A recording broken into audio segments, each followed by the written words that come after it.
Hello guys, இன்னைக்கு நாம Tomb Raider king episode 1 தான் இன்னைக்குள்ள வீடியோல பார்க்க போறோம். இந்த அனிமி பாக்குறதுக்கு சோலோ லெவலிங் அனிமி மாதிரி தான் இருந்துட்டு இருக்கு. நார்மலா சோலோ லெவலிங்ல ஹீரோ ஒரு டஞ்சனுக்குள்ள போய் அவனோட டீம்மேட்ஸ் எல்லாரையும் காப்பாத்துறதுக்காக ஒரு ஸ்டாச்சு கிட்ட மாட்டி இறந்து திருப்பி ரீபான் ஆகி ஒரு ஓவர் பவரான அட்வென்ச்சராவே மாறி இருப்பான். அதே மாதிரி தான் இந்த அனிமிலையும் தன்னோட பாஸோட ஆசையை நிறைவேற்றதுக்காக ஒரு மிஷனை நோக்கி போயிருப்பான். அந்த மிஷனுக்கு போனக்கு அப்புறம் தான் தெரிய வரும் அது எல்லாமே ஒரு ட்ராப்னு. மிஷன்ல போனவங்க எல்லாருமே இறந்திருப்பாங்க. ஹீரோவும் ஒரு பயங்கரமான மான்ஸ்டரால தாக்கப்பட்டு இறக்கக்கூடிய சூழ்நிலையில அவனை இந்த மாதிரி நிலைமைக்கு ஆளாக்குன அவனை கண்டிப்பா நான் தோக்கடிச்சே தீர்வேன்னு சபதம் எடுத்துட்டு இருக்கிற நேரத்துல ஒரு காட் லெவல்ல இருக்கிற ரிலிக்ஸ் தான் அவனுக்கு ரெண்டாவது சான்ஸ கொடுத்து அவன் ஆசைப்பட்ட மாதிரியே அந்த உலகத்தோட கிங்கா மாறுறானா இல்லையான்னு சொல்றதுதான் இந்த அனிமியோட கதையே. இதான் என்னோட சேனலுக்கு ஃபர்ஸ்ட் டைமா வாரீங்கன்னா மறக்காம சேனலை சப்ஸ்கிரைப் பண்ணி லைக் பண்ணிக்கோங்க. அப்படியே உங்க ஃபேமிலி ஃப்ரெண்ட்ஸுக்கு வீடியோவை ஷேர் பண்ணி சப்போர்ட் பண்ணுங்க. சரி வாங்க, டைம் வேஸ்ட் பண்ணாம டைரக்டா எபிக்குள்ள போவோம்.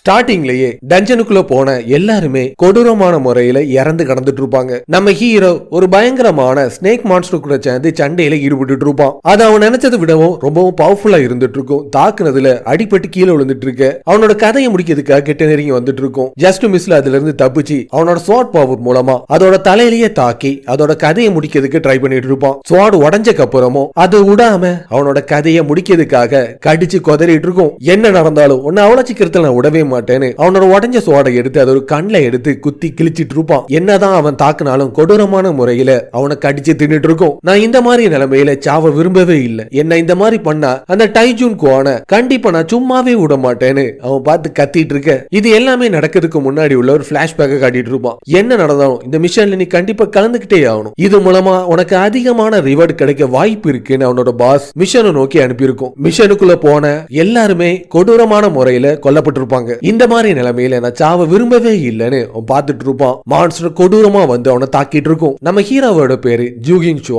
இன்னைக்குதான் அவனுக்கு 38 வயசு ஆயிட்டு இருக்கும். அதே நல்ல அவனோட கதையும் முடிஞ்சிட்டு இருக்கும். நீ கொஞ்சம் ஓவராவே கத்திட்டு இருக்கேன்னு ஒரு வாய்ஸ் கேட்டுட்டு இருக்கும். என்னன்னு கண்ணை முழிச்சு பார்த்தனா அவனை தாக்க வந்த மான்ஸ்டர் அது ஃப்ரீஸ் ஆகி இருந்துட்டு இருக்க. இங்க என்னதான் நடந்துட்டு இருக்கு? என்னோட வாய்ஸ் உனக்கு கேக்குன்னு எனக்கு நல்லாவே தெரியுது. என்கிட்ட ஃபர்ஸ்ட் வாட்டி பேசுற ரிலிக் கண்டிப்பா நீயா இருக்க வாய்ப்பே இல்ல. எந்த காடோட ரிலிக் நீ யாரா இருந்தாலும் பரவாயில்ல. உடனே இந்த ஸ்னேக்கோட கதையை முடிச்சு என்ன வந்து காப்பாத்து. நான் என்னதான் உன்னை காப்பாத்தினாலும் இந்த சூழ்நிலையில கண்டிப்பா உன்னால உயிர் பழைக்க வாய்ப்பே இல்ல. அப்பதான் கீழே குனிஞ்சு பார்த்துட்டு இருப்பான். அவனோட கால் ரெண்டையுமே ரெண்டா கடிச்சு தின்றுக்கும். நான் என்னதான் இந்த ஸ்னேக்கோட கதையை முடிச்சாலும் உன்னால நடந்து இங்க இருந்து வெளியே போகவே முடியாது. இல்ல தவந்து போகணும்னு ஆசைப்படுறியா? எனக்கு தெரிஞ்சு கொஞ்ச நேரத்துக்கு மேல நீ உயிரோட இருக்க வாய்ப்பே இல்ல. உன்கிட்ட அதிகமான டேலண்ட் இருந்துட்டு இருக்கு. ஆனா தப்பான டைம்ல நீ பிறந்து உன்னோட ட்ரிக்ஸ் என்னன்னே தெரியாம இந்த மாதிரி சூழ்நிலையில நீ சாவன கொஞ்சம் கூட நினைச்சு பார்க்கவே இல்ல. என்ன பத்தி உனக்கு எதுவுமே தெரியாது. வாய்க்கு வந்தது எல்லாத்தையுமே பேசுறத உடனே நிறுத்து. நான் ஒன்னும் இந்த மாதிரி வாழணும்னு ஆசைப்படவே இல்ல. இது எல்லாமே அந்த டைஜூன் கோனோட தப்பு தான். எனக்கு மட்டும் அடுத்த ஒரு சான்ஸ் கிடைச்சிச்சுன்னா கண்டிப்பா அவனை கொல்லாம விடவே மாட்டேன்னு ஆக்ரோஷமா கத்திட்டு இருப்பான். உண்மையே சொல்லணும்னா உன்னோட டேலண்ட இந்த மாதிரி வேஸ்ட் ஆக்குறது எனக்கு சுத்தமா பிடிக்கல. நான் இப்போ உனக்கு ஒரு சான்ஸ் கொடுக்கலாம்னு முடிவு பண்ணிட்டேன். உன்னால முடிஞ்சா ஒரு உண்மையான கிங்கா நீ மாறி காட்டுன்னு ஒரு க்ரோ கண்ணு முன்னாடி வந்து அதோட பவரை உடம்புல கொடுத்துட்டு இருக்கும். அந்த ஓவர் பவரான பவர் உடம்புல வந்தோன ஏற்கனவே துண்டிக்கப்பட்ட 2 காலும் திருப்பியும் முளைச்சி ஓவர் பவரா மாறிட்டு இருப்பான். கண்ணை முழிச்சு பார்த்துட்டு இருப்பான். அது ஈகிளா இல்ல க்ரோனே எனக்கு தெரியாது. அது பாட்டுக்கு அசால்ட்டா கிங்கா மாறணும்னு சொல்லிட்டு அது ஒரு ஹீரோ கிரேடா இல்ல காட் கிரேட்ல இருக்கிற ரிலிக்ஸான்னு எனக்கு ஒண்ணுமே புரியல. ஏனே நல்லா தெளிவா பார்த்தாதான் அவனோட கால் உடம்போட ஒட்டன நிலையில இருந்துட்டு இருக்கும். நான் திருப்பி நார்மலாவே மாறிட்டேன். முக்கியமா நான் உயிரோட இருந்துட்டு இருக்கேன்னு திரும்பி பார்த்தனா இவனுக்கு என்ன மண்டையில அடிக்கடி பட்டிருக்கேன்னு குழப்பத்தோட இருந்து பார்த்துட்டு இருக்கேன். இவன் தான் என்னோட பையனை தாக்குனது. இவனை நீங்க சும்மாவே விடாதீங்கன்னு அவங்க அம்மா வந்து கத்திட்டு இருக்க. அப்பதான் போலீஸ் ஸ்டேஷன்ல அவன் இருக்கான்னு சொல்ற விஷயமே அவனுக்கு தெரிய வந்துட்டு இருக்கும். ரொம்ப நேரமாவே நான் உன்கிட்ட நீ யாருன்னு கேட்டுட்டு இருக்கேன். ஒழுங்கா பதில் சொல்லு. அந்த க்ரோ தான் இது எல்லாமே பண்ணிட்டு இருக்கா. இது என்னோட ட்ரீமா இல்ல ஆலுசினேஷனான்னு எனக்கு ஒண்ணுமே புரியலையே. ஆனா ஏற்கனவே நடந்த எல்லாமே கிளியரா எனக்கு ஞாபகம் இருந்துட்டு இருக்கு. இந்த 2025ல ஜாலியா என்னோட குடும்பத்து கூட இருக்கலாம்னு பார்த்தனா இவன் தேவையே இல்லாம என் தாலி அறுத்துட்டு இருக்கானேன்னு போலீஸ் சொல்றத கேட்டோன்னதான் கேலண்டர் உடனே திரும்பி பார்த்துட்டு இருப்பான். உண்மைதான் 2025 2025 இருந்துட்டு இருக்க.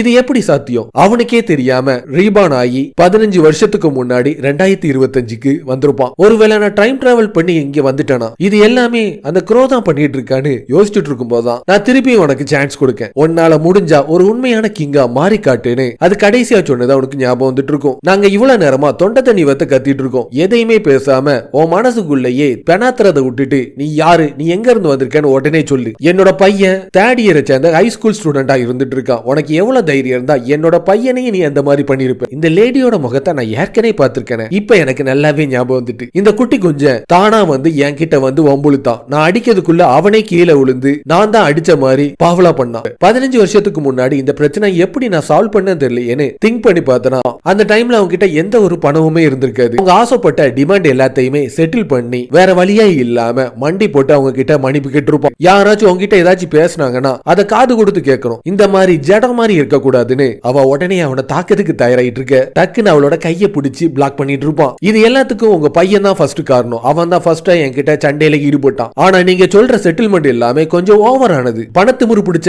உங்களை மாதிரி ஒரு ஒஸ்டான ஒருத்தங்களை நான் பார்த்ததே கிடையாது. உனக்கு எவ்வளவு தெரியும் எங்க அம்மா கிட்டே அந்த மாதிரி பேசிருப்பேன்னு டைரக்டா வந்து தாக்க வந்துட்டு இருக்க. ஒரே அடியில பாடி ஸ்லாம் போட்டு அவனோட கதையை முடிச்சிட்டு இருப்பான். அவ்வளவு பெரிய ஒருத்தனை தூக்கி எறிஞ்சாலும் அவனோட பாடி எல்லாமே ரொம்ப லைட்டா இருந்துட்டு இருக்கும். இது எல்லாமே அந்த ரெலிக்ஸோட பவர்னால தான் இது எல்லாமே எனக்கு ஏற்பட்டு இருக்கா. 15 வருஷமா அவன் கத்துக்கிட்ட நாலேஜும் காமெட் ஸ்கில் எல்லாமே அவன் உடம்புல இருந்துட்டு இருக்கும். காத்து வாக்குல எல்லா பவரும் எனக்கு இப்படி கிடைக்கும்னு நினைச்சு கூட பார்க்கலன்னு சந்தோஷத்துல இருந்துட்டு இருக்க. போலீஸ் ஸ்டேஷன்ல அவனை தாக்குனால அவனை கைது பண்ணி ஜெயில அடைச்சிட்டு இருப்பாங்க. ரிலிக்ஸ் மட்டும் அப்பேர் ஆச்சுன்னா இந்த உலகம் ஃபுல்லாவே லாவே இல்லாத வேஸ்ட் லேண்டா மாறிடும். கரெக்டா 2025 வருஷத்துல தான் இந்த என்டையர் பிளானட் மொத்தமுமே நிலநடுக்கம் வந்த மாதிரி அதிர்ந்திருக்கும். காரணம் அப்பந்தான் டாம்பே அப்பேர் ஆயிருக்கும். பாப்புலரான லெஜெண்டரி மித்திக்கல் ரிலிக்ஸ் எல்லாமே கண்டுபிடிச்சிருப்பாங்க. ரிலிக்ஸ் அதிகமான ஹியூமன்ஸுக்கு பவரை கொடுத்தது மூலமா அது மூலமா நல்லதும் நடந்திருக்கும், அதே நேரத்துல கெட்டது அதிகமாவே நடந்திருக்கும். இதனாலே மக்கள் அதிகமா ரிலிக்ஸை கண்டுபிடிக்கிறதுக்காக எல்லா உலகத்துக்கும் ரிசர்ச்சுக்காக போயிருப்பாங்க. அப்பதான் ஆர்கியாலஜியை சேர்ந்தவங்களால கண்டுபிடிக்க முடியாத ஒரு ஓவர் பவரான காட் லெவல்ல இருக்கிற ரிலிக்ஸை நம்ம ஹீரோ கண்டுபிடிச்சுப்பான். உண்மையை சொல்லணும்னா அது அவனோட வாழ்க்கையை மாத்த போகுதுன்னு அது அவனுக்கே தெரியாது. நார்மலா எந்த ஒரு டாம்புக்குள்ளயும் சாதாரண மக்களால நுழையவே முடியாது. காரணம் டிகேபிஎம் கார்பரேஷனை சேர்ந்தவங்க டாம்ப அவங்களோட கண்ட்ரோல்ல வச்சிருப்பாங்க. அப்போ 2 பேர் வந்து அதுக்குள்ள நாங்க போயே ஆகணும்னு வற்புறுத்திட்டு இருக்க. ஒழுங்கா இங்க இருந்து கிளம்பிருங்க, இல்லனா நாங்க உங்களோட கதையை முடிக்க வேண்டியிருக்கும்னு 2 சோல்ஜர் அவங்கள தாக்குறதுக்கு தயாராயிட்டு இருக்க. அதுல இருந்துதான் எல்லாமே ஆரம்பிச்சிட்டு இருக்கும். டைஜுன் குவான் தான் டிகேபிஎம் ஓட சேர்மனா இருந்துட்டு இருப்பான். அவன் ஒரு பெரிய மோனோபோலியா இருக்கிறது மட்டும் இல்லாம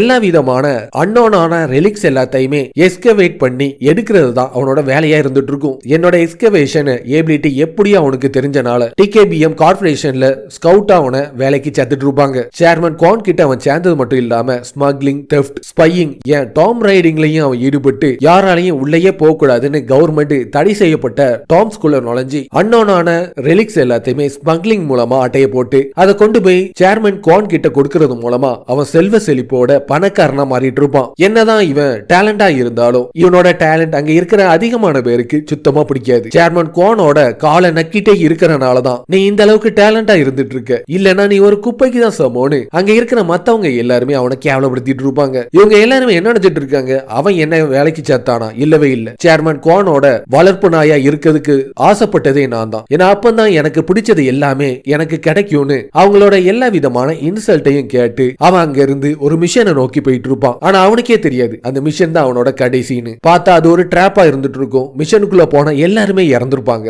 என்னால தனியாவே சண்டையில ஈடுபட முடியும், ஆனா தனியா சண்டை போடுறதுனால எந்த ஒரு பிரயோஜனமும் இல்ல. எஸ்கவேட்டிங் ஆரம்பிக்கிறதுக்கு முன்னாடி நான் தயாரா ஆயே தீரணும். டாம் ரைடர் ஜூகின் ஷூ ஒரு ஷோவல கூட யூஸ் பண்ண தெரியாத சரியான ஒன்னத்துக்கு உதவாத திருட்டு பயிலாதானே நீ இருந்துட்டு இருக்கேன்னு ஒரு எழுத்து அவன் கண்ணு முன்னாடி காத்துல மிதந்தபடி தெரியறத பார்த்தோன்னே ரிலிக்ஸால மட்டும்தான் இந்த மாதிரிலாம் பண்ண முடியும். முட்டாள் க்ரோ, உடனே என் கண்ணு முன்னாடி வா, ஒளிஞ்சு இருந்து என்ன பார்த்து இந்த மாதிரி பண்றது எல்லாத்தையுமே உடனே நிறுத்து. அப்ப அவன் கண்ணு முன்னாடி ஒரு ஸ்டேட்டஸ் விண்டோ ஒன்னு ஓபன் ஆயிட்டு இருக்கும். 1 மீட்டர் தொலைவில் இருக்கிற எல்லாத்தையுமே அவனோட ரேங்க் எஃப்ல இருக்கிற ஸ்பை பவர் மூலமா ஈஸியா கண்டுபிடிக்க முடியும்னு தெரியறத பார்த்தோன்னே என்னது என்னோட ஸ்பை பவர் ரேங்க் எஃப்ல இருந்துட்டு இருக்கா, இது எல்லாமே அந்த க்ரோவோட தப்பு தான். என்னோட லைஃபையே இப்படி கேமா அது மாத்தும்னு நினைச்சு கூட பார்க்கல. உன்னோட பவர் மூலமா மீதி இருக்கிற 4 ஸ்கில்லையும் அன்லாக் பண்றது மூலமா நீ ஒரு ஃபுல் ஃபிளெஜ்டான டாம் ரைடராவே உன்னால மாற முடியும்னு அதுல ஒரு புது கொஸ்ட் ஒன்னு வர்றத பார்த்தோன்னே இதுல கொஸ்ட் வேறையா விளங்கிரும். கொஞ்சம் நீ வாயை மூடிட்டு இருக்க மாட்டியான்னு ஒரு போலீஸ் வந்து அவனை மிரட்டிட்டு அங்க இருந்து கிளம்பிட்டு இருக்க. எனக்கு எனக்கு தெரிஞ்ச வரைக்கும் மத்தவங்களால இதை பார்க்கவே முடியல,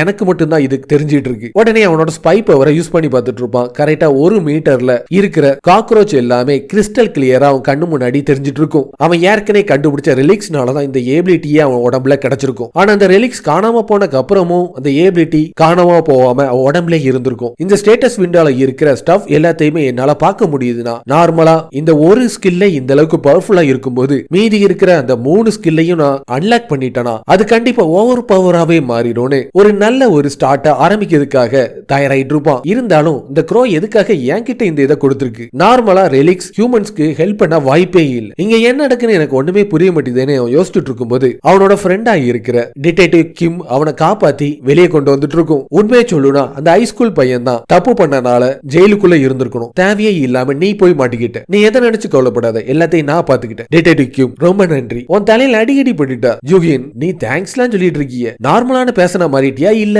அந்த ஜெயிலுக்குள்ள போனோன்னு பயந்து வளரிட்டு இருக்கிய? நக்கல் அடிச்சு அவன் சிரிச்சிட்டு இருக்க. 15 வருஷத்துக்கு முன்னாடி அவனை எப்படி பார்த்தனோ அதே மாதிரியே தான் இப்பவும் இருந்துட்டு இருக்கான். இந்த உலகத்துல என்னோட நலனை விசாரிக்கிற ஒரே ஒருத்தன் அது இவன் மட்டும்தான். டிடெக்டிவ் கிம் இந்த உலகத்துல ஏதாச்சும் ஸ்ட்ரேஞ்சான விஷயம் ஏதாச்சும் நடந்துட்டு இருக்கா? யாருக்காச்சும் சூப்பர் பவர் ஏதாச்சும் கிடைச்ச மாதிரி நீங்க பாத்தீங்களா? எதுக்காக லூஸ் தனமா பேசிட்டு இருக்க? உன் மண்டையில கிண்டையில ஏதாச்சும் அடிக்கடி பட்டிருக்கா? நீ ஒரு நல்ல சைக்காட்ரிக்க பாக்குறது நல்லது. எனக்கு தெரிஞ்சு மத்தவங்களுக்கு கிடைச்சிருக்கோ தெரியல, என்னோட வைஃபுக்கு கிடைக்க வாய்ப்பு இருக்கு. யாருமே இல்லாத நேரத்துல காட்டுன்னு என்ன காட்டிட்டு இருக்க. இன்னைக்கு நீ உன்னோட நாளே ரொம்ப மோசமா இருந்திருக்கும். வீட்டுக்கு போய் நல்லா ரெஸ்ட் எடுன்னு அவன் அங்க இருந்து அனுப்பி விட்டுட்டு இருப்பான். இவன் சொல்ற எல்லாத்தையும் வச்சு பார்க்கும்போது இன்னும் ரெலிக் யூசர் வரவே இல்லைன்னு மட்டும் எனக்கு நல்லாவே தெரிஞ்சு போச்சு. எல்லாத்துக்கும் முன்னாடி டாம் அப்பியர் ஆயிட்டு, ஆனா ரெலிக்ஸ் மட்டும் தான் இன்னும் வெளியே வரவே இல்லை. இதுதான் கரெக்டான டைம் என்னோட மூவை யூஸ் பண்ணதுக்கு. ஆனா பெரிய பிரச்சனையே பணம் தான். ஏன்னா இப்போ ஏர்லியா கிடைச்சிருக்கிற ரெலிக்ஸ் எல்லாமே யூரோப்லயும் அமெரிக்காலையும் தான் இருந்துட்டு இருக்கு. அங்க பிளைன் டிக்கெட்டை பயன்படுத்தி நான் போகணும்னா எனக்கு அதிகமான பணம் தேவைப்படும்னு யோசிச்சுட்டே அங்க இருந்து போயிட்டு இருக்கும்போது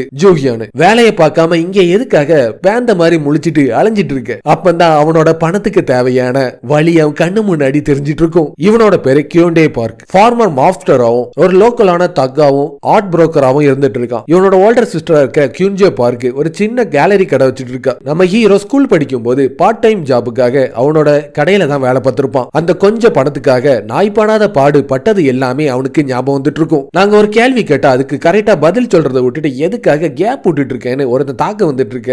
ஜோஹின் அடிச்ச அடியில பறந்து போய் கீழே விழுந்துட்டு இருப்பான். இன்னைக்கு இதுவே போதும்னு நினைக்கிறேன். நான் என்னோட வேலையை இன்னையோட ரிசைன் பண்றேன். உன்னோட பாஸ் கிட்ட போய் சொல்லி எனக்கு சேர வேண்டிய பணத்தை உடனே என்கிட்ட அனுப்ப சொல்லு. நீ எதை நினைச்சு கவலைப்படாத, எல்லாத்தையுமே இன்னைக்கே நாங்க செட்டில் பண்ணலாம்னு முடிவு பண்ணிட்டேன்னு பார்க்க ஆக்ரோஷமா வந்து அவனை தாக்க வந்துட்டு இருப்பான். அடிச்ச அடியில அவன் மூக்கே உடஞ்சி ரத்தம் சிந்திட்டு இருக்கும். அடுத்தது அங்க இருக்கிற எல்லாருமே ஒன்னா சேர்ந்து அவனை தாக்க வந்துட்டு இருப்பாங்க. எதை நினைச்சு கவலைப்படாம எல்லாரையுமே பிரிச்சு மேஞ்சிட்டு இருப்பான். இதுக்கு முன்னாடி இந்த அளவுக்கு ஸ்ட்ராங்கா இருந்து பார்த்ததே கிடையாது. அப்படி இவனுக்கு என்னதான் ஆச்சுன்னு எல்லாருமே ஆச்சரியத்தோட நின்று பார்த்துட்டு இருக்க. ஒன்னா இன்னைக்கு கொல்லாம விட மாட்டேன்னு ஆக்ரோஷமா ஒரு கத்தியை எடுத்து அவன் கொல்ல வந்துட்டு இருப்பான். அவன் கையில வச்சிருக்க கத்தி ஒரு ரெலிக்ஸா இருந்துட்டு இருக்கும். லோ லைஃபா இருக்கிற இவன் எப்படி இதை வச்சிட்டு இருக்கான்? இங்க ஷாக் ஆகுறதுக்கு பெருசா எதுவுமே நடக்கல. டாம்ல இருக்கிறத விடவும் ஹியூமன் சொசைட்டில அதிகமான ரெலிக்ஸ் மறைஞ்சு இருந்துட்டு இருக்கு. இவன் கையில வச்சிருக்கிற அந்த ரெலிக்ஸ் இப்ப எனக்கு சொந்தமா மாறதுக்கான டைம் வந்துட்டுன்னு சந்தோஷத்துல சிரிச்சிட்டு இருப்பான். இதோட இந்த எபிசோட் முடிஞ்சிரும். சோ கண்டிப்பா இந்த வீடியோ உங்களுக்கு பிடிச்சிருக்கும் நம்புறேன். அப்படி பிடிச்சிருந்துச்சுன்னா மறக்காம சேனலை சப்ஸ்கிரைப் பண்ணி லைக் பண்ணிக்கோங்க. அப்படி உங்க ஃபேமிலி ஃப்ரெண்ட்ஸ்க்கு வீடியோ ஷேர் பண்ணி சப்போர்ட் பண்ணுங்க. அடுத்த ஒரு சூப்பரான வீடியோல சந்திப்போம். பாய்.